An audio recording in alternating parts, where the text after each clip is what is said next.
ನಮ್ಮ ಬದುಕಿನ ಉದ್ದೇಶ ಸಂತೋಷವಾಗಿರುವುದು. ಹಾಗಾದರೆ ಆ ಸಂತೋಷ ನಮಗೆ ಎಲ್ಲಿ ಸಿಗುತ್ತೆ? ಸಂತೋಷ ಅಂದರೆ ಏನು ಅನ್ನೋದನ್ನು ಅರ್ಥ ಮಾಡಿಕೊಳ್ಳೋದುವರೆಗೆ ನಾವು ಸಂತೋಷವಾಗಿರೋದಕ್ಕೆ ಸಾಧ್ಯವಾಗುವುದಿಲ್ಲ. ದಲೈ ಲಾಮಾ. ಹಾಯ್, ಹಲೋ, ನಮಸ್ತೆ. ನಾನು ನಿಮ್ಮ ನೆಚ್ಚಿನ Sunil Kumar, MBA physics lecturer. So ನಾವು ಪ್ರೀವಿಯಸ್ ಕ್ಲಾಸಲ್ಲಿ ನಾವೇನೇನು ಡಿಸ್ಕಷನ್ ಮಾಡಿದ್ವಿ, ಪ್ಯಾರಲಲ್ ಕಾಂಬಿನೇಷನ್ ಆಯಿತು, ಬ್ರಾಂಚ್ ಕರೆಂಟ್ ಆಯಿತು, ಅದಾದಮೇಲೆ ಸೆಲ್ ಅಂದರೆ ಏನು, ಆ ಸೆಲ್ಲಲ್ಲಿ electromotive what is the use of cell ಅಂತ ನೋಡಿದ್ವಿ. ಆ ಕರೆಂಟು ಟ್ರಾನ್ಸ್ಫರಿನ ಕಂಡಕ್ಟರ್ ಆದರೆ ಹೀಟಿಂಗ್ ಎಫೆಕ್ಟ್ ಆಗುತ್ತೆ. ಹೀಟಿಂಗ್ ಎಫೆಕ್ಟ್ ಆಗೋದಕ್ಕೆ ರೀಸನ್ ಏನು, ಸೊ ಅದಕ್ಕೆ ಪವರ್ ಎಷ್ಟು ರಿಲೀಸ್ ಆಗುತ್ತೆ, ನಾವು ಕರೆಂಟ್ನ ಯಾವ್ದಾದ್ರು ಒಂದು ಕೇಬಲಿಂದ ಒಂದು ಪೊಸಿಷನ್ ಇನ್ನೊಂದು ಪೊಸಿಷನ್ಗೆ ಟ್ರಾನ್ಸ್ಫರ್ ಆದ್ರೆ ಆ ಕೇಬಲಲ್ಲಿ ಎಷ್ಟು ಪವರ್ ಲಾಸ್ ಆಗುತ್ತೆ ಅಂತ ಅನ್ನೋದನ್ನ ಡಿಸ್ಕಷನ್ ಮಾಡಿದ್ವಿ. ಓಕೆ, ಟುಡೇ ನಾವು ಏನು ಡಿಸ್ಕಷನ್ ಮಾಡೋಣ ಅಂತಂದ್ರೆ, what is the meaning of electromotive force. Okay, so electromotive force ಅಂದರೆ ಏನು? So first you have to consider 2 electrodes. ಎಲೆಕ್ಟ್ರೋಡ್ನ ಕನ್ಸಿಡರ್ ಮಾಡ್ಕೊಂತೀರ, 2 electrode. Okay, P and N. P and N. It is dipped in some electrolyte solution. So ಒಂದು electric solution ಮೇಲೆ dip ಮಾಡ್ತೀವಿ. Dip ಮಾಡಿದಾಗ ನಮಗೇನಾಗುತ್ತೆ, ಇದ್ರ ಕೆಮಿಕಲ್ ಎಲೆಕ್ಟ್ರೋಡ್ ಇಂದ ನಮಗೇನಾಗುತ್ತೆ, it is converted is the liquid. Okay, liquid, it is containing some electrolyte, for example CuSO4. Okay, CuSO4 ನಾವು fill ಮಾಡಿದ್ರಲ್ವಾ, ಸೊ ಈ ಫಿಲ್ ಮಾಡಿದಾಗ ಇಟ್ ಈಸ್ ಕನೆಕ್ಟೆಡ್. ಸೊ ಇಲ್ಲಿ ನಮಗೇನಾಗುತ್ತೆ, this one the positive electrode and this one is negative electrode. So it is the potential difference between positive electrode and the neighbouring point A, that one is taken as potential difference V+. Okay, and then again ಅದೇ ಥರ ಒಂದು negative electrode ಇದೆಯಲ್ಲ, negative electrode ಇಂದ what is the potential difference between negative electrode and point B, that one is taken as V-. Okay, so what is the potential difference between P and N? P and ಮಧ್ಯೆ ಏನು potential difference ಇದೆ, VA minus VB. VA minus VB, that one is taken as potential difference is V. Okay, ಇವೆರಡರ ಮಧ್ಯೆ ನಮಗೆ ಏನಾಗುತ್ತೆ, potential difference formation ಆಗುತ್ತೆ. So ಇಲ್ಲಿ positive electrode ಇದೆ, ಈ ಪಾಸಿಟಿವ್ ಎಲೆಕ್ಟ್ರೋಡ್ ಏನು ಮಾಡ್ತಿದೆ ಮತ್ತೆ ನೆಗೆಟಿವ್ ಎಲೆಕ್ಟ್ರೋಡ್ ಏನು ಮಾಡುತ್ತೆ ಅಂದರೆ, ಇನ್ಸೈಡ್ ದ ಒಂದು ಎಲೆಕ್ಟ್ರೋಲೈಟ್ ಸೊಲ್ಯೂಷನ್ ಒಳಗೆ ನಾವು ಡಿಪ್ ಮಾಡಿದಾಗ ದಿಸ್ ಫಾರ್ಮೇಷನ್ Cu+ ಏನಾಗುತ್ತೆ, it is converted CuSO4, it is split into Cu+ and SO4- ಆಗಿ ನಮಗೆ ಏನಾಗುತ್ತೆ, ಕನ್ವರ್ಟ್ ಆಗುತ್ತೆ, ಅಂದ್ರೆ ಅಯಾನ್ ಫಾರ್ಮೇಷನ್ ಆಗುತ್ತೆ. ಓಕೆ, ಈ ಅಯಾನ್ ಫಾರ್ಮೇಷನ್ ಆಗಿದ್ದು this plus it is attracted towards the negative and SO4- is negative attracted towards the positive. Okay, so ಅಲ್ಲಿಗೆ positive ಮತ್ತು ನೆಗೆಟಿವ್ ಸೈಡ್ ಮಧ್ಯೆ ಏನಾಗುತ್ತೆ, ವೇರಿಯೇಷನ್ ಆಗ್ತಾ ಹೋಗುತ್ತೆ. ಸೊ ಅವಾಗ ನಮಗೇನಾಯಿತು, ಸಮ್ ಪೊಟೆನ್ಷಿಯಲ್ ಡಿಫರೆನ್ಸ್ ಫಾರ್ಮೇಷನ್ ಆಗುತ್ತೆ, ಪ್ಲಸ್ ಮತ್ತು position A and negative electrode ಮತ್ತು position B, that one is called as VA minus VB, that one is also called as, it is represented by E. Okay, so the separation, the potential difference between the two terminals of P and N, ಅವೆರಡರ ಮಧ್ಯೆ ಇರೋ ಪೊಟೆನ್ಷಿಯಲ್ ಡಿಫರೆನ್ಸ್ ಏನಿದೆ, that one is called as electromotive force. Okay, so when no current is drawn, ಇಲ್ಲಿ ಯಾವುದೇ ರೀತಿ ನಾವು ಎಕ್ಸ್ಟರ್ನಲ್ ಸೋರ್ಸ್ ಕನೆಕ್ಷನ್ ಮಾಡಿಲ್ಲ, P ಮತ್ತು N ಮಧ್ಯೆ ಯಾವುದೇ ರೀತಿ ಎಕ್ಸ್ಟರ್ನಲ್ ಸೋರ್ಸ್ನ ಕನೆಕ್ಟ್ ಮಾಡಿಲ್ಲ. ನಾವು ಇಲ್ಲೇನು ಪ್ಲೇಸ್ ಮಾಡಿದೀವಿ, ಒಂದು ಪಾಸಿಟಿವ್ ಎಲೆಕ್ಟ್ರೋಡು ಒಂದು ನೆಗೆಟಿವ್ ಎಲೆಕ್ಟ್ರೋಡ್ನ ಪ್ಲೇಸ್ ಮಾಡಿದಾಗ, ಸೊ ಅಲ್ಲಿ ಏನಾಗುತ್ತೆ, ಪಾಸಿಟಿವ್ ಇಟ್ ಈಸ್ ಎಲ್ಲಿ ಎಲೆಕ್ಟ್ರೋಲೈಟ್ ಒಳಗೆ ಸೊಲ್ಯೂಷನ್ ಒಳಗೆ ಡಿಪ್ ಮಾಡಿದ್ರಿ, ಸೊ ಈ ಪಾಸಿಟಿವ್ ಚಾರ್ಜ್ ಪಾರ್ಟಿಕಲ್ ಏನಾಗುತ್ತೆ, it is attract the negative charge particle and negative electrode ಏನು ಮಾಡುತ್ತೆ, attract the positive charge particle. So ಅವಾಗ ಏನಾಯಿತು, it is moving in opposite direction.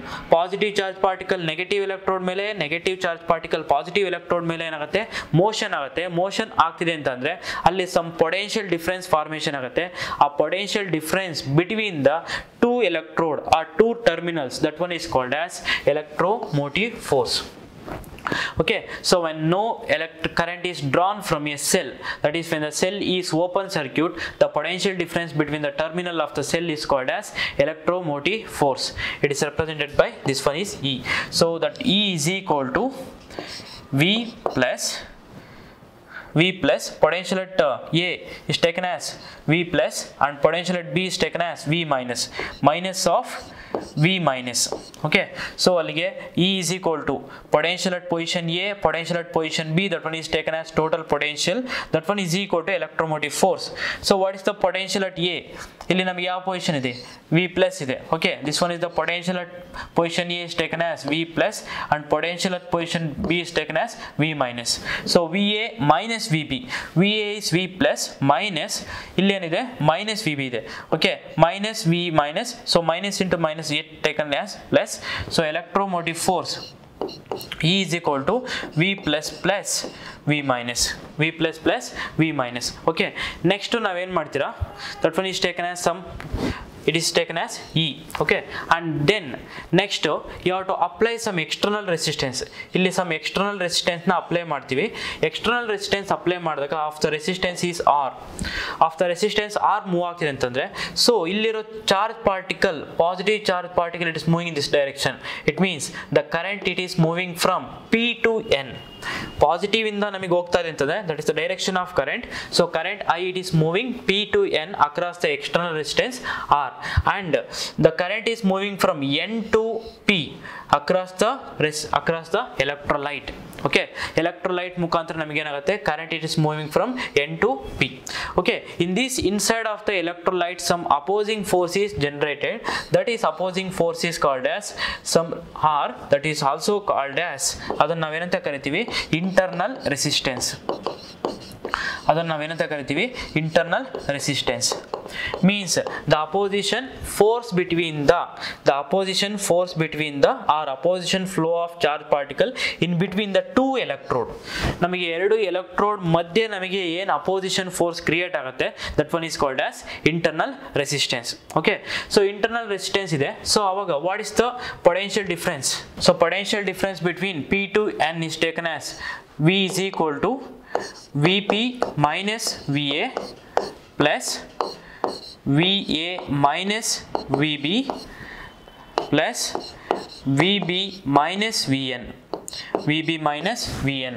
So VA minus VP ಮತ್ತೆ ಇವೆರಡರ ಮಧ್ಯೆ ಇರೋ ಪೊಟೆನ್ಷಿಯಲ್ ನಮಗೆ ಏನಾಗುತ್ತೆ, V plus ನಮಗೆ the current it is moving in external resistance ಏನಾಗುತ್ತೆ, that one is taken as minus IR ಅಂದ್ರೆ ನಾವು ತಗೊಂತಾ ಇರೋದು potential in between A to B ಅಂತಂದ್ರೆ the current flowing inside by using the some internal resistance R.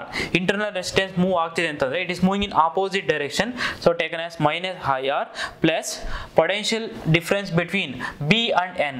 Potential difference between B and N is taken as V minus. Okay, so ಅಲ್ಲಿಗೆ V plus V minus IR, that one is total potential V is equal to V plus V minus. V plus V minus is taken as electromotive force E minus IR. Okay, this one is the called as potential between the cell. Okay, potential between the cell. So when the absence of external electric field, so absence of external resistance, R is equal to infinity. R is equal to infinity ಇದೆ ಅಂದ್ರೆ absence, external resistance ಏನಾಗಿದೆ, absence ಆದಾಗ the current I is equal to 0. there is no current. So there is no current ಅಂತಂದ್ರೆ ನಮಗೆ this IR function ಏನಾಗುತ್ತೆ, it is comes to 0. So IR function 0 ಆಯ್ತು ಅಂದ್ರೆ in the absence of external resistance E is equal to V. E is equal to ಏನಾಗಿರುತ್ತೆ, the potential difference between the two electrode is equal to the electromotive force. In the presence of external resistance R ಇದ್ರೆ ಅವಾಗ ನಮಗೆ ಏನಾಯ್ತು, current moving from P to N, and again it is current is moving from N to P in the inside of the electrolyte solution. So on that time we'll getting the potential is equal to V is equal to E minus IR. Okay, so what are the factors affecting on EMF of a cell? So ಇಲ್ಲಿ EMF of the cell ಮೇಲೆ ಏನೇ factors affect ಆಗುತ್ತೆ ಅಂದ್ರೆ nature of electrolyte and nature of the material of the electrodes and the SI unit of EMF volt is SI unit of electromotive force is volt. Okay, so ಇಲ್ಲಿ factors cell ಯಾವುದ್ರ ಮೇಲೆ depend ಆಗಿರುತ್ತೆ ಅಂತಂದ್ರೆ first nature of the electrode, ಅಂದ್ರೆ ನಮಗೆ ಇಲ್ಲಿ P ಮತ್ತೆ N ನಾವೇನು ಸಬ್ಸ್ಟಿಟ್ಯೂಷನ್ ಮಾಡಿದ್ವಲ್ಲ ಅವೆರಡು ಎಲೆಕ್ಟ್ರೋಡ್ ಯಾವ ಮೆಟೀರಿಯಲ್ ಇಂದ ಆಗಿದೆ ಅದ್ರ ಮೇಲೆ ಡಿವೈಡ್ ಆಗಿರುತ್ತೆ. ಇನ್ನೊಂದು nature of material of the electrodes. Okay, so ಇವೆರಡು ಯಾವ್ದ್ರಿಂದ ಮೆಟೀರಿಯಲ್ ಡಿವೈಡ್ ಆಗಿದೆ, and then it is also depends on the what types of electrolytic solution ನಾವು ಡಿಪ್ ಮಾಡಿದೀವಿ. ಓಕೆ, ಸೊ ಎರಡು ಎಲೆಕ್ಟ್ರೋಡ್ ಮಧ್ಯೆ ಯಾವ ತರ ಎಲೆಕ್ಟ್ರೋಲೈಟ್ ಇದೆ ಅಂದ್ರೆ ಯಾವ ಸೊಲ್ಯೂಷನ್ ಇದೆ, ಯಾವ ಕೆಮಿಕಲ್ ಇದೆ ಅಂತ ಅದ್ರ ಮೇಲೆ ಡಿಪೆಂಡ್ ಆಗಿರುತ್ತೆ. And then SI unit of electromotive force is volt. So what is the definition of 1 volt? The EMF of a cell the EMF of a cell is said to be 1 volt if 1 joule of work is done in transferring 1 coulomb of charge through the circuit. ಅಂದರೆ so ಈ ಪಾಯಿಂಟಿಂದ ಈ point P to N 1 coulomb of charge particle P to N ನಾವು difference ಮಾಡೋದಕ್ಕೆ ನಾವೇನು ಮಾಡ್ತೀವಿ, ಎಷ್ಟು ನಾವು ವರ್ಕ್ ಡನ್ನ ಯೂಸ್ ಮಾಡ್ತೀವಿ, that one is called as 1 volt. Define 1 volt. ಅದು ಇನ್ನು ನಿಮಗೆ ಸಿಂಪಲ್ ಫಾರ್ಮೇಷನ್ ಹೇಳಬೇಕು ಅಂತಂದರೆ, the minimum energy is required to bringing the electron from negative terminal to positive terminal. How ಯಾವ ಥರ ಹೇಳ್ತೀವಿ ಅಂತಂದರೆ, this the one some external resistance, it is connected to one cell. Okay, it is connected to one cell. This is the positive terminal, this is the negative terminal. This is the direction of current. Positive ಇಂದ ನಮಗೆ ಏನಾಗುತ್ತೆ, that is the direction of current I, and negative terminal ಏನು indicate ಮಾಡುತ್ತೆ, it is the presence of electron. So ಇಲ್ಲಿ current ಈ direction move ಆಗ್ತಿದೆ ಅಂದ್ರೆ that electron it is moving in this direction. Electron it is moving in this direction. Okay, so minimum energy is required to the electron is moving from this negative terminal to positive terminal ಗೆ. Negative ಇಂದ positive ಟರ್ಮಿನಲ್ಗೆ jump ಆಗೋದಕ್ಕೆ ಎಷ್ಟು energy use ಮಾಡ್ತೀವಿ, that one is called as 1 volt of potential difference. Okay, 1 volt of potential difference. Okay, so EMF of a cell is said to be 1 volt if 1 joule of work is done in the transferring of 1 coulomb of charge through a circuit. So ಈ point ಇಂದ ಈ ಪಾಯಿಂಟ್ಗೆ 1 coulomb of charge transfer ಆಗೋದಕ್ಕೆ ಎಷ್ಟು energy use ಮಾಡ್ಕೊಂತೀವಿ, that one is called as 1 volt. And then note, the EMF of a cell does not depends on the shape of electrode. So EMF of the cell ಯಾವ್ದ್ರ ಮೇಲೆ depend ಆಗಿರಲ್ಲ, shape of the electrode. ಅಲ್ಲಿ ನಮಗೆ round ಇದೆಯೋ rectangle ಇದೆಯೋ ಯಾವ ಥರ ಇದ್ರ ಮೇಲೆ ಅದ್ರ ಮೇಲೆ ಡಿಪೆಂಡ್ ಆಗಿರಲ್ಲ. ಸೊ ಅದು depend the distance between the electrode and amount of electrolyte in it. So ಯಾವ್ದ್ರ ಮೇಲೆ ಡಿಪೆಂಡ್ ಆಗಿರುತ್ತೆ, ಈ ಒಂದು ಎಲೆಕ್ಟ್ರೋಡ್ ಮೇಲೆ ಡಿಪೆಂಡ್ ಆಗಿರಲ್ಲ. ಸೊ ಇವೆರಡರ ಮಧ್ಯೆ ಇರೋ ಡಿಸ್ಟೆನ್ಸ್ ಮತ್ತೆ ಇಲ್ಲಿ ಯಾವ ನಾವು ಎಲೆಕ್ಟ್ರೋಲೈಟ್ ನ ಫಿಲ್ ಮಾಡಿರ್ತೀವಿ ಅದ್ರ ಮೇಲೆ ಡಿಪೆಂಡ್ ಆಗಿರುತ್ತೆ. Okay, and then next point, the EMF of a cell does not depends on the amount of current drawn from the cell.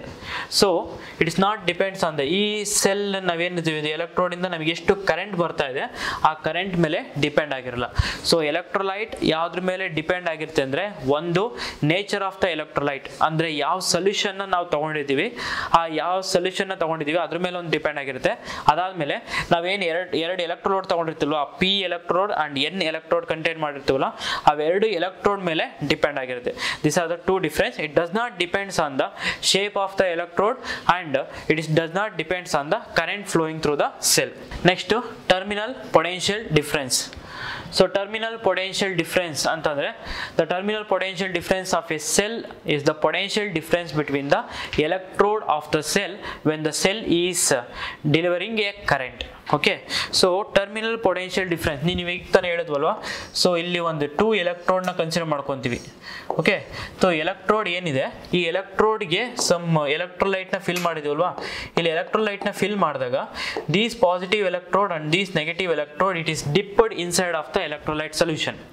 Electrolyte solution ಒಳಗೆ ಡಿಪ್ ಮಾಡಿರ್ತೀವಿ. So some external current resistance ನಾವು ಇಲ್ಲಿ fix ಮಾಡಿದಾಗ ನಮಗೆ ಏನಾಗುತ್ತೆ, current move ಆಗುತ್ತೆ. Okay, current move ಆದಾಗ ನಮಗೆ ಅವೆರಡು ಎಲೆಕ್ಟ್ರೋಲೋಡ್ ಮಧ್ಯೆ ಏನು ಪೊಟೆನ್ಷಿಯಲ್ ಡಿಫರೆನ್ಸ್ ಇರುತ್ತೆ, that one is called as terminal potential difference.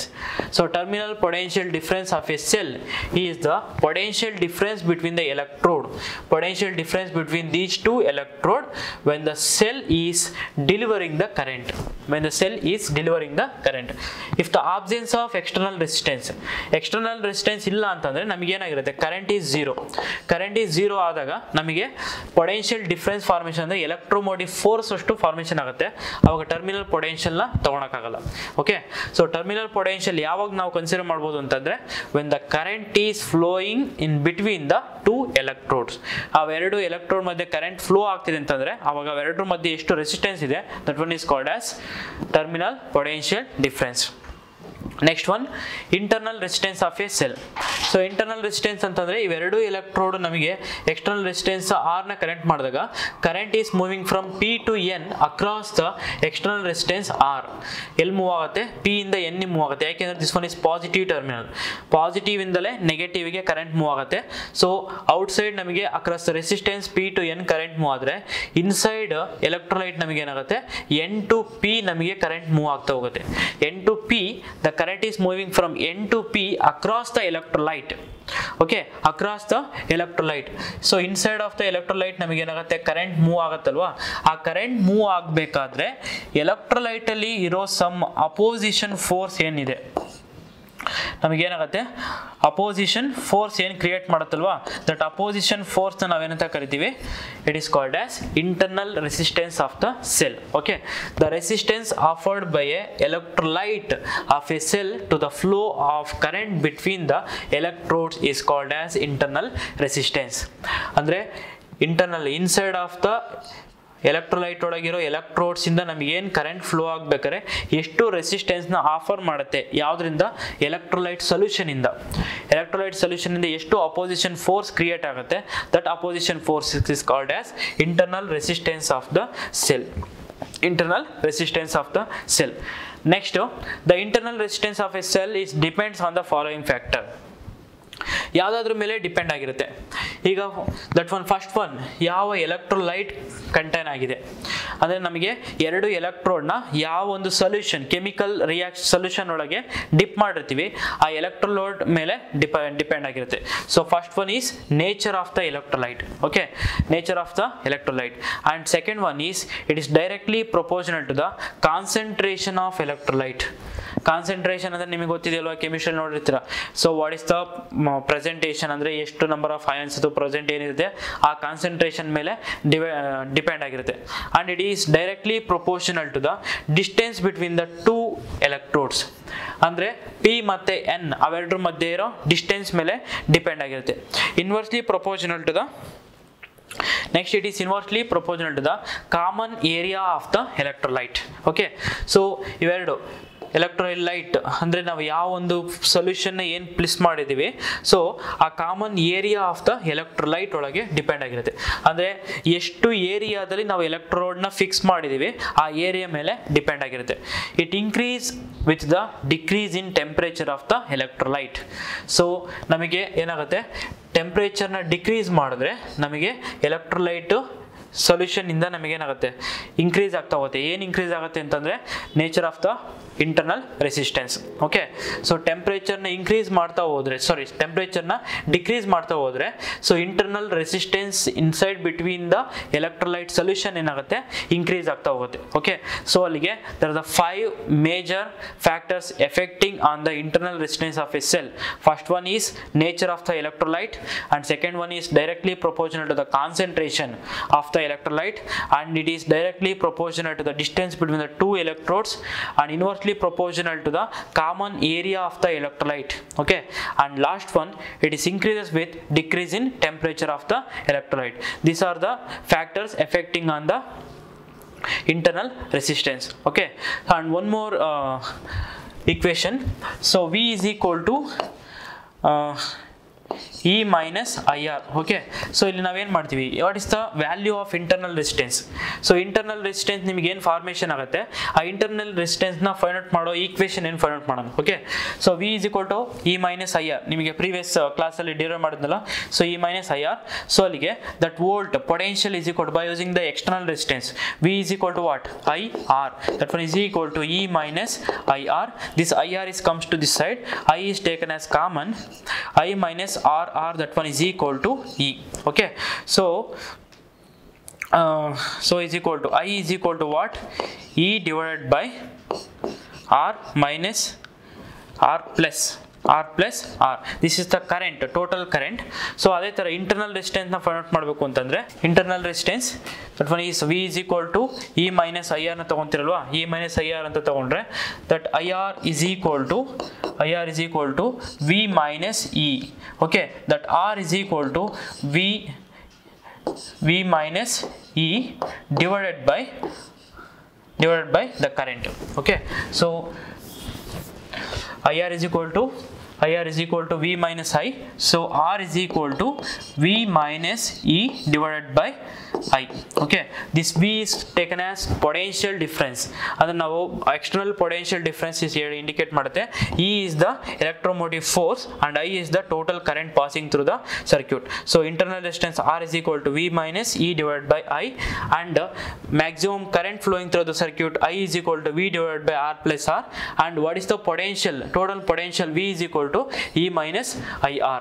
These are the different formula for in EMF of the cell. Okay.